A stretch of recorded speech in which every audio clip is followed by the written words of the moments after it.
Welcome everyone to the Ordinary Council meeting of the 2nd August 2022. I'll just do a roll call for the online councillors. Councillor Crosley, can you see and hear me? Yes, thank you, Mayor. I can see and hear you. Thank you. And Councillor Tatterson, can you see and hear me? Yes, thank you, Mayor. I can see and hear you. Thank you, Councillor Tatterson.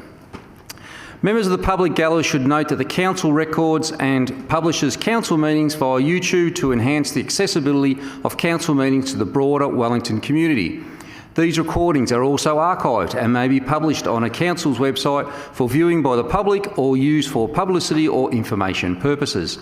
At the appropriate time during the meeting, members of the gallery may address the Council, at which time their image, comments or submissions will be recorded. Members of the public who are not in attendance at the Council meeting but wish to communicate with the Council via the online web form should lodge their questions or comments early in the meeting to ensure that their submissions can be dealt with at the end of the meeting. Please, could gallery visitors, councillors and those invited online attendees ensure that all mobile phones and other electronic devices are turned off or in silent mode for the duration of the meeting. So we do the Acknowledge of the Country. Can we stand, please? We acknowledge the traditional custodians of this land, the Gunai-Kurnai people, and pay respects to their elders past and present. Almighty God, we ask your blessing upon the Wellington Shire Council, its councillors, officers, staff and their families. We pray for your guidance in our decisions so that the true good of the Wellington Shire Council may result to the benefit of all residents and community groups. Amen. Please be seated.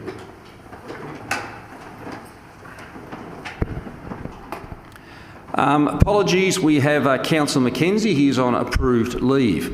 Do we have any declaration of conflicts of interest? I don't believe we do. No. Can I have someone please to move item 3.1, adoption of minutes of previous council meeting? Councillor Wood. Thank you, Mayor.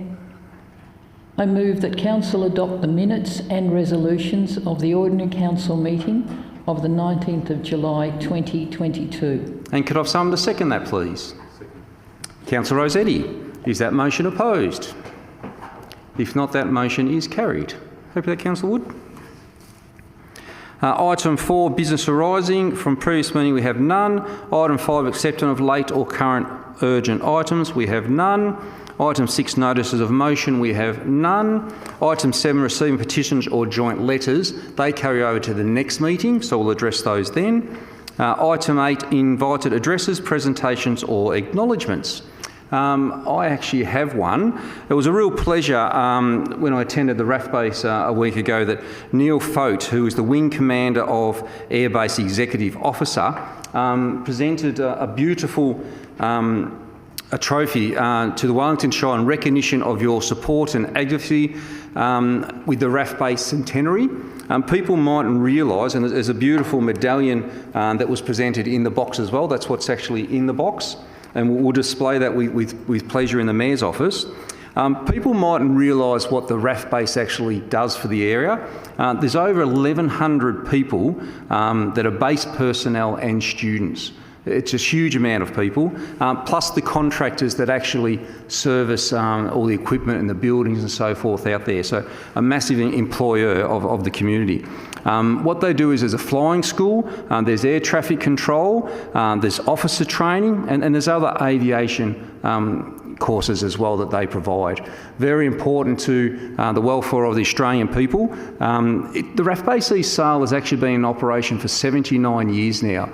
So we look forward next year to 80 years that the RAF Base has actually been at East Sale. So a big thank you for the trophy they have presented. They are an important piece of Wellington Shire and important to our community. So thank you again. Straight to the pool room, or we'll call it the Mayor's office. Questions on notice, we have none. And delegates reports, item 10, we have none. Item 11, Assembly of Councillors. Can I have someone to move that, please? I'm happy to do Councillor that. Marr. I move that Council note and receive the attached Assembly of Councillor records for the period 11th of July 2022 to 24th of July 2022. And someone to second that? Sure. Councillor Wood. Is that motion opposed? If not, that motion is carried. Councillor Marr, happy with that? Item 11.2, adoption of revised governance rules. Can I have someone to move that, please? Yes, thank you. Councillor Stevens. Thank you, Mayor. I'll move that Council approve and adopt the revised governance rules which incorporate new Local Government Act 2020 provisions relating to virtual meetings. And seconded by Councillor Marr. Is that motion opposed? If not, that motion is carried. Councillor Stevens. Thank you, Mayor. Councils will be aware that when COVID, the COVID pandemic first started, the state government brought in temporary measures so that council could actually meet virtually. And of course, those measures were extended, I think, once, if not twice, during the time that we've been meeting since. And now the temporary measures are about to finish on the 1st September, and the government brought in an amendment so that we could alter our governance rules, which of course are in fact our meeting procedure rules. They used to be known as Local Law 1, I think, meeting procedures for a while, but now they changed the governance rules, and we previously have adopted our first set of governance rules, and these new governance rules now allow for us to actually provide for ongoing virtual meetings. As required under the Local Government Act as amended, the council had to place these new governance rules on public exhibition for community engagement purposes. Possibly unsurprisingly, no one commented. I for one think that governance rules are a wonderful thing, Mr. Mayor, because without them we couldn't basically hold meetings. Alas, it appears I haven't got a lot of people who feel the same way. So we are now able to introduce these governance rules from the 2nd of September, and I'd just like to close by thanking Denise Teo, our governance and legal officer, who did a wonderful job of updating the rules and placing all the new clauses in the rules that are required for virtual meetings. So thank you, Denise, and thank you, Mayor. Thanks, Councillor Stevens. Item 12.1, proposed lease, Mortimer Drive, Fulham, consideration of submittance. Can I have someone to move that, please? Thanks, Mayor. Councillor Rossetti. I move that Council 1, note no submissions have been received regarding the proposed lease, and 2, authorise the Chief Executive Officer to enter into a new lease with H2X Global Limited, H2X, for land and buildings located at West Sale Airport. And could I have someone to second that, please? Councillor Ripper, I think just beat Councillor Marr. Is that motion opposed? If not, that motion is carried. Councillor Rossetti. Thank you, Mayor. And thank you, councillors, for supporting that motion. And as per Councillor Stevens' previous motion, we didn't get any responses in, but I'm sure it's just that the public are very happy with what's going on there. It's quite exciting here. H2X are actually a company that operates worldwide, producing an increasing production of hydrogen vehicles. Because transportation is one of the largest sources of greenhouse gas emissions globally, and hydrogen is one way that H2X and others are looking to reduce our carbon footprint, to the point that they're expecting that hydrogen demand will increase about 10 times by 2050, which is only 28 years away. What's exciting here is that H2X, with our encouragement, but have actually wanted to set up in our region.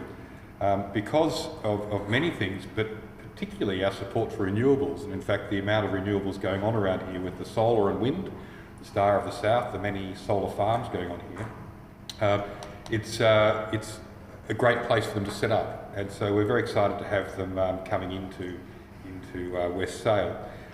They're actually going to bring with them not only changes to the way that we support our transport and logistics, but they're actually going to bring in a lot of work and jobs. There's thousands of full-time equivalent roles coming in over the period they're looking out ahead, which is great for our communities. But to be part of the hydrogen revolution in transport would be amazing. What I'm most excited about and can see the future with hydrogen in transport, you see the future there because simply things like the refuelling times. There's a lot of work being done on electric vehicles, and for running around town in small trips where you can plug it in at home, it's not a bad option. But for commercial applications like buses, rubbish trucks, interstate transport, it really is problematic having electric only, because ultimately they've got to recharge for so long, and if you try and super recharge them, the batteries become quite problematic.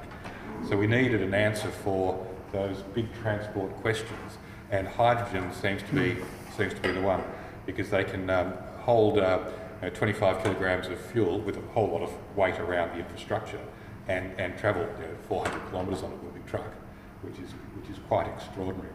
But also for council to be able to run our vehicles that can't just go from A to B quickly and stop and then get recharged. They have to go all day. It'll be quite a change. So I'm very excited with this. We'll wait and see how the hydrogen actually comes on the market over time. There's multiple ways of being able to produce hydrogen. Some more totally green, some using coal. But I know that this company, and indeed our council, would prefer to see everything being totally green. Even being able to look long term at taking rubbish and turning it into hydrogen. Being able to take the waste out of abattoirs and turning it into hydrogen. There's all sorts of ways that can happen. H2X are very confident, given what's happening worldwide and in Australia, that and indeed in Gippsland, that hydrogen production will grow with the demand. It's a bit chicken and egg, working out what comes first. But the fact that we've got people working on being able to produce it, and people working on the application for it, bodes well for us being able to reduce our footprint, and indeed be able to provide our own fuel. At the moment we rely on importing most of our fuel. To be able to get to the stage where we may indeed be able to supply the fuel and be independent will be quite good for our country, I think, long term, especially in these times of global instability. But thank you, councillors, for supporting that motion, and we certainly look forward to a ribbon cutting or two when H2X Global move into West Sale. Thanks, Councillor Ized. I'd like to reiterate that as well. H2X are not just a small company, they're a worldwide company, and I'd like to thank my fellow councillors and the council team for welcoming such a big organisation. They are rapt with the approach they've had and how we have been so easy to deal with, and they're quite happy to set up in our backyard. So thank you to H2X for choosing Wellington for your Australian base. I'd like to call on anyone in the gallery who'd like to come forward and address the council. Just state your name, John, and you know the drill. Thank you. I'm John Lease. I'm speaking on behalf of myself, no one else. I find that it's about the council's treatment of volunteers. I volunteer out at Boysdale. We've had a problem out there with a contractor who's put in a sewerage system. Now, we've tried to get him to come back and fix the fences he damaged, and other jobs he had to do around there. We went through the council. The council didn't get in touch with us about what he was doing, what he was going to do. He supposedly fixed everything, but he hasn't. There's a playground there which people love because it's got a full fence around it and the kids can play in there without having to worry. And the gate, they pulled the gate off. Instead of fixing the post that the gate was supposed to be on, he just re-drilled holes and the gate's still out of alignment, the fence is out of alignment. But it's just the treatment that the council's given to us as volunteers without giving us the opportunity to be involved.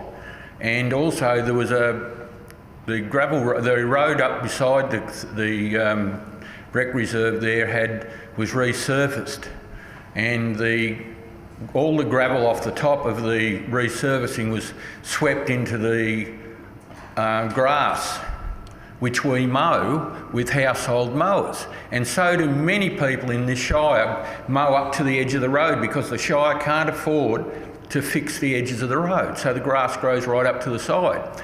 We asked the shire if they would come send out the street sweeper to fix it, and we were told, yes, we'll send it out. They didn't turn up. I caught the street sweeper out there one day when he was doing the job and asked him to just do a little bit around the thing, and he was quite happy to do it, and it took him about 30 seconds to do what he do it. But, and also I'm in the Hayfield and District Vintage Machinery Group. And we had a rally this year. We had over 2,000 people there. We had people from all over the state and in New South Wales, up as far as Newcastle, came down to our rally.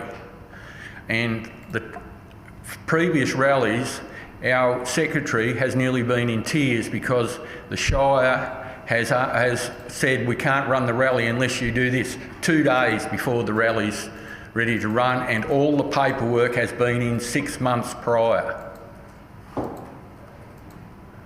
So it's just that I think the Shire needs to have a look at the way some of their staff